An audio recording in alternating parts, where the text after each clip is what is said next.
सारा प्रणाम। सारा इंडिया परिवार के मेरे प्यारे कर्तव्योगी साथियों और सारा से जुड़े समस्त सामान्य जमाकर्ताओं का यथार्थ पर एक बार पुनः हार्दिक अभिनंदन, स्वागत है। आज एक बहुत महत्वपूर्ण सूचना आपके समक्ष लेकर उपस्थित हुए हैं। जैसा कि आप सभी को जानकारी होगी कि 29 मार्च 2023 को पिनकपानी मोहंती जी के सुनवाई वाले केस में माननीय सुप्रीम कोर्ट ने ये एक ऐतिहासिक फैसला दिया था कि सहारा की चारों सोसाइटियों का भुगतान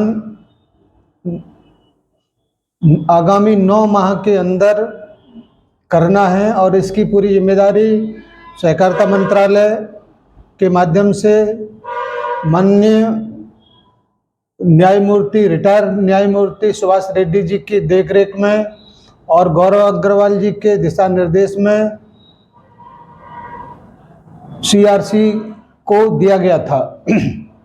और उसका परिणाम ये निकला कि सीआरसी ने एक पोर्टल 18 जुलाई को लॉन्च करके पूरे सहारा के चारों सोसाइटियों के जमाकर्ताओं का रजिस्ट्रेशन आधार से कराने की एक जटिल प्रक्रिया लॉन्च कर दी और 18 जुलाई के बाद और वर्तमान समय तक वो प्रक्रिया लगातार जारी है।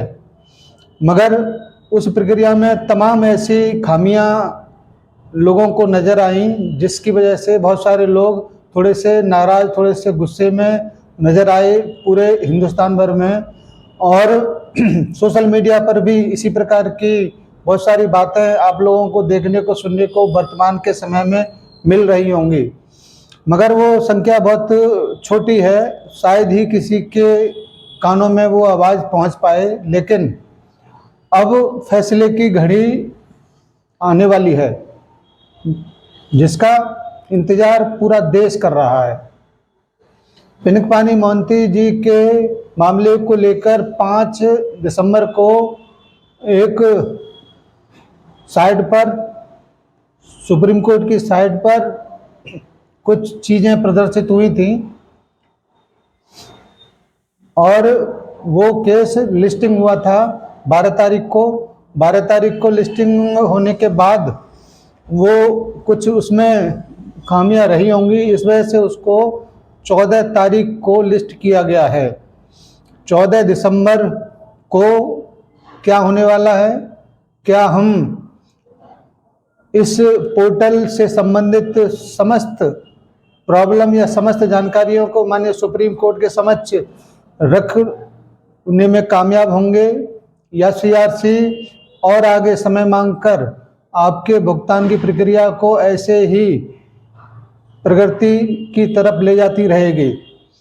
मगर ये बात जरूर है कि माननीय सुप्रीम कोर्ट अब तक जितना भी काम उसमें किया होगा उसकी जरूर समीक्षा करेगा और कुछ न कुछ ऐसे गाइडलाइंस, कुछ न कुछ ऐसे दिशा निर्देश जरूर देगा जिससे कि भुगतान की प्रक्रिया आसान हो सके। क्योंकि जो भी वर्तमान में भुगतान की प्रक्रिया चल रहा है उसमें आम जनमानस को बड़ी दिक्कत, समस्याओं का सामना करना पड़ रहा है, क्योंकि डिफिशियंसी को लेकर तमाम तरह की भ्रम भ्रांतियाँ लोगों के अंदर हैं और निश्चित रूप से उन सारी चीज़ों को वो दूर नहीं कर सकता। माननीय सुप्रीम कोर्ट से हाथ जोड़कर मेरा आग्रह है और हमारे करोड़ों लोगों की तरफ से विनम्र निवेदन है कि उस प्रक्रिया को थोड़ा आसान किया जाए। जो भी डिफिशियंसी के मामले हैं उसको संबंधित सोसाइटी के पास भेजा जाए, न कि हमारे सम्मानित जमाकर्ता के पास, क्योंकि उन्होंने तो जो रजिस्ट्रेशन कराया वो भी बड़ी मुश्किल से कराया है। अगर बार बार डिफिशियंसी वाले मामले अगर उनके पास आते रहेंगे तो उनके अंदर क्रोध आना एक तरीके से समझ लीजिए जायज एक तरीके से है। मगर अब सुप्रीम कोर्ट के ऊपर पूरे देश भर की निगाहें होंगी कि वो 14 तारीख को, 14 दिसंबर को क्या आदेश पारित करते हैं। क्या भुगतान न होने के कारण जो अमाउंट जारी किया गया था वो वापस चारा से भी अकाउंट में चला जाएगा या और समय दिया जाएगा, या डिमांड के आधार पर, जो कि 1 लाख करोड़ के लगभग का डिमांड हो गया है, उसके लिए और धनराशि की डिमांड किया जाएगा। ये देखने वाली और बहुत ही सीरियस मामला इसको माना जाएगा, क्योंकि माननीय सुप्रीम कोर्ट अब तक 9 महीने में जो भी प्रगति हुआ है उसकी गहनता से समीक्षा भी करेगा। अब समझने वाली बात यह है कि वो किस प्रकार के डायरेक्शन हमारे सामान्य जमाकर्ताओं को राहत भरे देता है, हमारे कार्यकर्ताओं के रास्ते में जो रुकावटें काम को लेके हैं उनको लेके देता है, या अन्य प्रकार के कैसे डायरेक्शन देता है जिससे भुगतान में थोड़ा सा आसानी हो सके। अभी बहुत सारे लोग सारा हॉस्पिटल को लेकर भी बड़ी भारी भ्रम भ्रांतियों में हैं। मैं यहाँ पर स्पष्ट करना चाहूँगा कि एक समय था जब सुप्रीम कोर्ट ने कुछ अमाउंट जमा करने के आदेश दिए थे। उसी वक्त सहारा से भी अकाउंट में लगभग 1500 करोड़ रुपए जमा कराने का आदेश हुआ था 2017-18 के लगभग।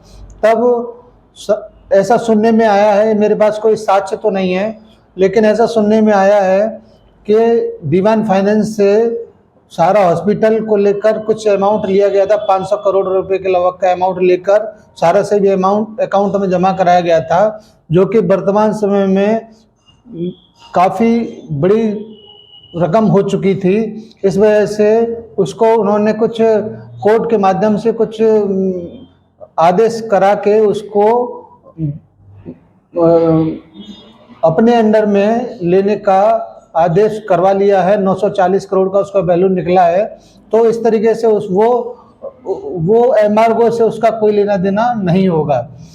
अब अगर एम्बार्गो की बात आती है तो उसके लिए जो 3 जजों की बेंच का मामला है, इस सुनवाई के बाद शायद दिसंबर के लास्ट तक या जनवरी के महीने में 3 जजों की बेंच इस मामले को लेकर जो अभी देख रही थी उसको, तो उसके बारे में भी जरूर सोचा जाएगा कि 3 जजों की बेंच कब सहारा से ही मामले को लेकर सहारा के ऊपर से एम्बार्गो हटाती है या ये रेगुलर बना रहेगा, ये देखने वाली बात होगी। लेकिन ये बात जरूर है कि आने वाले कुछ समय में कुछ ऐसी चीज़ें जरूर होंगी जिससे आम जनमानस को राहत मिलेगी, आम कार्यकर्ता को राहत मिलेगी, सारे इंडिया परिवार को राहत मिलेगी और वह तमाम मुश्किलों से पार पाकर दोबारा से पटरी पर वापस आएगा, ऐसा पूरा संभावना है। आज का जो सूचना है वो यही है कि 14 दिसंबर को माननीय सुप्रीम कोर्ट का पिनकपानी मोहंती जी के मामले को लेकर सुनवाई है, जिसके वजह से ये पोर्टल लॉन्च हुआ है। उसमें क्या क्या होने वाला है इसका पूरा अपडेट लेकर मैं आपके पास जैसे ही माननीय सुप्रीम कोर्ट का आदेश साइड पर प्रदर्शित होने लगेगा आपके समक्ष उन सारी चीज़ों को लेकर जरूर आऊँगा और बिल्कुल ठीक जानकारी आपके समक्ष पहुँचाई जाएगी। आपसे अनुरोध है कि इस वीडियो को अपने कार्यकर्ताओं तक, जमाकर्ताओं तक जरूर पहुंचाएं और लाइक करके मेरा हौसला बढ़ाएं, सहयोग करें। इसी के साथ मैं आपसे विदा लेना चाहूँगा। सभी साथियों को, सभी सम्मानित जमाकर्ताओं को सादर सहारा प्रणाम। जय हिंद। न ठिकाना न राखी इन दिशाओं में, जैसे एक कश्ती कागज की दरियाओं में बहती है, साहिल से मिला दे कोई, आते जाते सबसे कहती है। थाम के इस कश्ती को किसने पार लगाया, उड़ते तिनकों को किसने तलवार बनाया, किसने जोड़े ये तिनके, किसने खोले द्वार विशाल। वो समय श्री, वो धैर्य श्री, वो समय श्री, वो धैर्य श्री, कभी न पद पर हारा है। जल शून्य से ब्रह्मांड तलक एक एक योगी का सहारा है। वो जो अग्निपथ पर चला, अंगारों पर कुंदन का ढला, वो शिखर पुरुष, वो नीलकंठ, वो शिखर पुरुष, वो नीलकंठ पतझड़ में रहकर दिए वसंत, उड़ा ऊंचे गगन में, रहा ध्यान धरे, सुनी हृदय गति, कान धरे, घिरा रहा ऊंची मीनारों से, फिर भी जुड़ा पुकारों से। वो सत्य है, सब ध्यान सुनो, वो सत्य है, सब ध्यान सुनो, ऊंचा करता है, मान सुनो। जो छोड़ गए वो दूषित थे, लालच असत्य से भूषित थे। ये टिका यहीं सत्य विशाल, ये टिका यहीं सत्य विशाल, ज्यों कैलाशपति, ज्यों चंद्रभाग। खुद जलकर अथक भट्टी में उसने तुमको निखारा है। ये कर्म वही, ये धर्म वही, जन जन गण गण का सहारा है। जब कोई नहीं था जीवन में, उसने बाहें फैलाई थी। हर अंधकार में उसने ही जीवन ज्योति जलाई थी। तुम भी उठो, हुंकार बनो, तुम भी उठो, हुंकार बनो। एक तिनके से तलवार बनो, एक तिनके से तलवार बनो, एक तिनके से तलवार बनो। मैं सहारा इंडिया परिवार को धन्यवाद देना चाहता हूं, जिन्होंने 300 शहीद परिवारों की पूरी देखभाल करने का जिम्मा लिया है।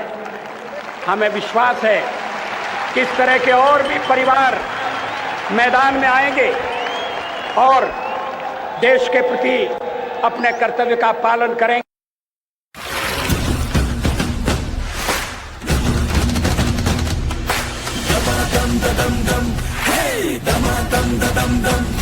मेहनत का कहना मान ले, रुकने का ना तू नाम ले।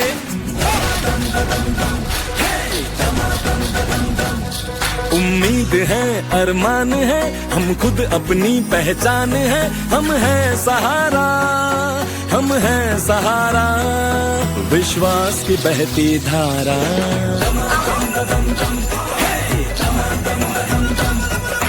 कस ले हम जो मुट्ठी कस ले, किस्मत अपनी हम खुद लिख ले। बढ़े हर कदम जोश हमारा, हम हैं सहारा, हम हैं सहारा, विश्वास की बहती धारा। सहारा इंडिया परिवार, आत्मविश्वास की ताकत। सहारा प्रणाम।